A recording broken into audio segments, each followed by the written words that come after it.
Cervical cancer is one of those cancers that only women get. You will want to be screened to make sure you don't have it. Here, you will learn about some of those screening methods and what to expect. Learn about what cervical cancer is, ways to help prevent yourself from getting it, and what the survival rate of it is if you do get it. What is cervical cancer? The cervix is the lower part of the uterus. Most cervical cancers begin in the cells that line the cervix. The normal cells of the cervix slowly develop into precancerous cells. It takes time for the precancerous cells to turn into cancerous cells, and this is why it's so important to get regular screenings. Screening for cervical cancer. There are two tests which are performed to screen for cervical cancer, a Pap smear and an HPV test. The Pap smear tests for precancerous cells. The HPV test looks for the human papillomavirus, which can lead to cancer. The Pap test is recommended for women ages 21 to 65. It is done right in your doctor or gynecologist's office. A speculum, a metal or plastic instrument, is placed inside the vagina and used to widen it, and then a few swabs are taken and tested in a lab to make sure they are not abnormal. The HPV test is done similarly, but the lab will test for the human papillomavirus. The new recommendations from the American College of Gynecology, ACOG, is to have a Pap smear performed every 3 years starting at the age of 21.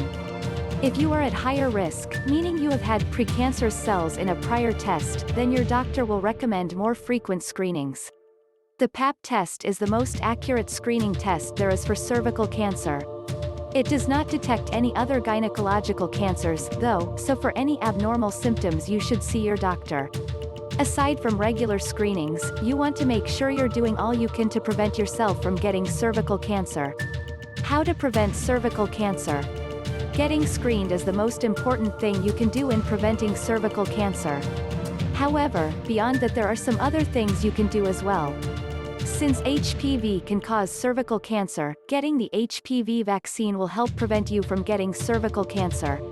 Beyond that, eating right, not smoking, not having lots of sexual partners, and practicing safe sex, using condoms, will help prevent you from getting cervical cancer.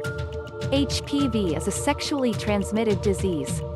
And while HPV can live on both the male and female genitalia in areas which are not protected by a condom, using a condom has been shown to lower the chances of transmitting HPV and getting cervical cancer.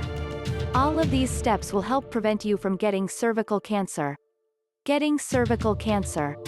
In most instances, it takes a few years for precancerous cells to turn into cancer cells, and most times that doesn't even happen. This is why it's important to have regular screenings so you can catch the cancer early, because that's always your best chance. There are many factors which will weigh in on your chances of survival with cervical cancer. These include type of cancer, stage of cancer, age, and overall health if the cancer comes back after treatment. The further the cancer spreads outside of the cervix, the lower the chances of survival. So again, this is why screening is so very important to catch it early.